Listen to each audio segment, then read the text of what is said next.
Herkese merhabalar. Ben Nilay Şimşek. YouTube kanalıma hoş geldiniz.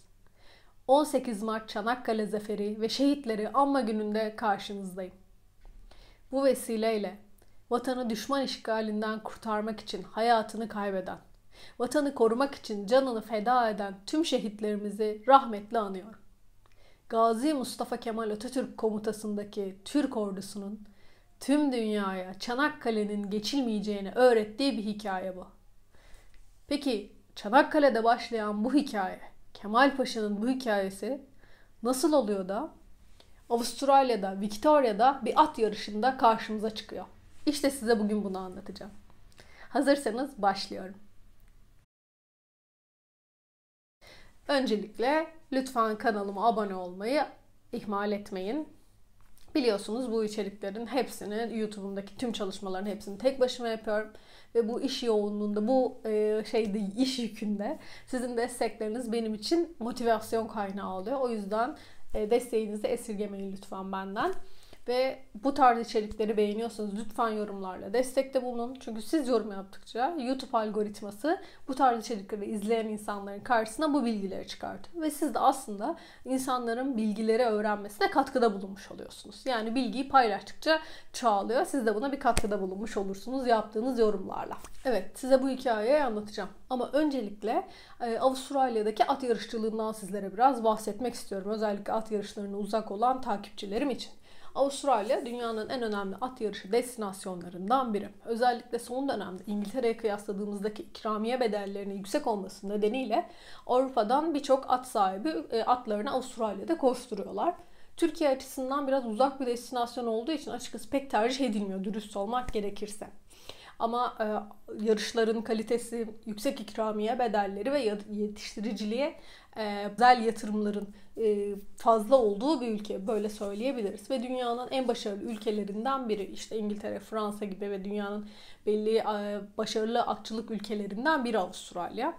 Yani bunu nasıl düşünebilirsiniz? Futbolda izlediğinizde La Liga, Bundesliga, Fransa Lig 1 gibi bir klasmanda olarak Avustralya yarışçılığını görebilirsiniz. O açıdan bizim yakından takip ettiğimiz ülkelerden biri. En popüler yarışları da tabii ki Everest ve Melbourne Cup.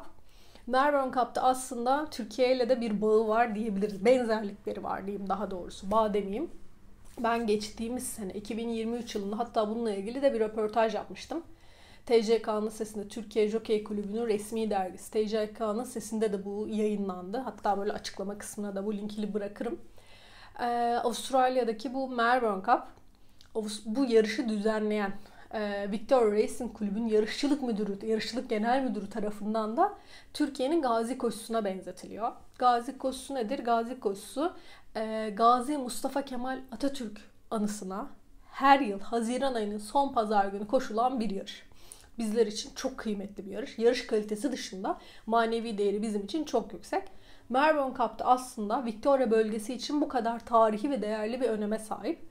Bununla ilgili belki isterseniz size daha sonrasında bir içerik oluşturabilirim ama şimdi o konuya detaylı girmek istemiyorum. Bu yaptığım röportajda da Lee Jordan, Melbourne Cup Avustralya'nın en önemli yarışlarından biri. Victoria'da yarış günü resmi tatil. O kadar önemli. Yani size önemini, bölge için önemini böyle özetleyeyim. Victoria bölgesine resmi tatil ilan edilen bir at yarışını Türkiye'deki Gazi Mustafa Kemal Atatürk anısına koşulan bir yarışla eşdeğer tuttu Mr. Lee Jordan. Onlar için çok kıymetli. Dünyanın her yerinden milyonlarca insanın ekran başında ve televizyonlarında izlediği bir yarış. Bunun dışında biraz da yapısından bahsedeyim Avustralya'daki yarışçılığın. Türkiye ile açıkçası ciddi farklar bulunuyor. Biz Türkiye'de merkezi bir sistem üzerinden yönetiliyoruz. Ülkemizde 10 tane hipodrom var ve bu hipodromlarda çeşitli yarışlar koşuluyor. Ülkemizde her gün 2 tane yerli yarış bulunuyor. Yani bir İstanbul'da, bir İzmir'de veya bir Ankara'da, bir Bursa'da yarışlar koşuluyor. Şehirleri farazi olarak düşünebilirsiniz. Ve bunlar tek merkez üzerinden Türkiye Jockey Kulübü çatısı altında yönetiliyor. Bu sadece yarışçılık ve bahis tarafından bahsediyorum. Yetiştiriciliğe daha girmedim. Avustralya'da işleyiş nasıl? Avustralya'da bizden daha farklı bir sistem var.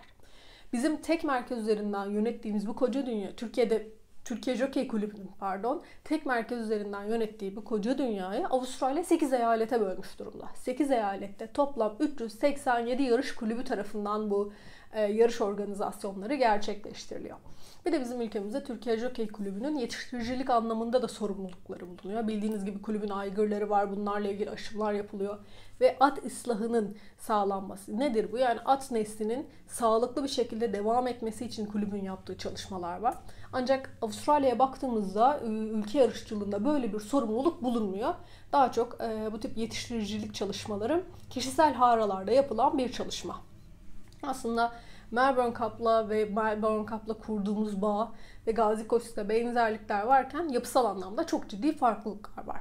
Ve en önemli farklılıklardan biri de yarışlar. Türkiye'de biz Arap ve İngiliz atlarını aynı gün bir yarış sahasında izleyebiliyoruz. Ancak Avustralya'da ise yalnızca İngiliz atlarını sahada izleyebiliyoruz. Ve bu da çok ciddi farklar oluşturuyor doğal olarak. Özellikle yurt dışından gelen yarış severlerin Türkiye'de iki yarışı bir arada izliyor olması çok büyük bir seyir zevki yaratıyor. Şimdi çok hızlı bir şekilde size Avustralya yarışçılığını anlattım.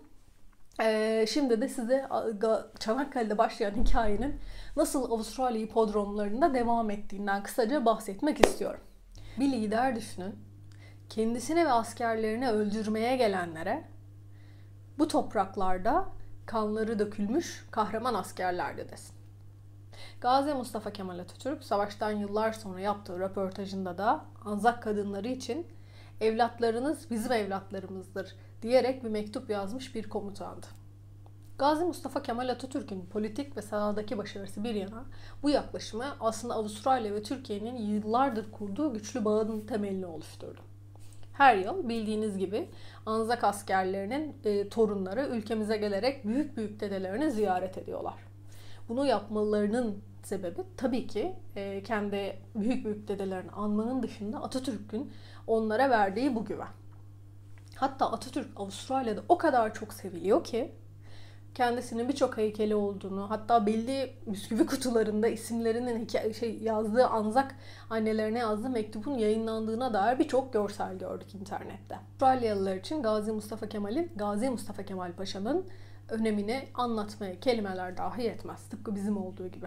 Atatürk'ün Avustralyalılarla kurmamızı sağladığı bu güçlü bağ sayesinde her yıl ülkemize sadece Çanakkale için değil tatil için de gelen birçok insan bulunuyor. Bu ziyaretlerinden birinde Avustralyalı bir at sahibi İzmir'in Kemalpaşa ilçesini ziyaret ediyor. Ve bu ilçeyi o kadar beğeniyor ki şu an Avustralya'da Victoria bölgesinde koşan atına bu ismi veriyor, Kemalpaşa. Ve bildiğiniz gibi de İzmir'de bu bölgeye Mustafa Kemal'in bizzat kendi adını verdiği rivayet ediliyor. Bu atın şu anda sahibi farklı. Ama bu at ilk doğduğunda ona Kemalpaşa adını veren Neil Morgan.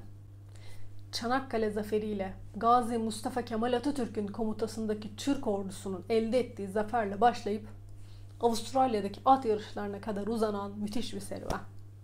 At yarışları dünyanın her yerinde ve yaşadığımız her ana tanıklık ediyor. Her andan izler görebiliyoruz. Ne mutlu bize.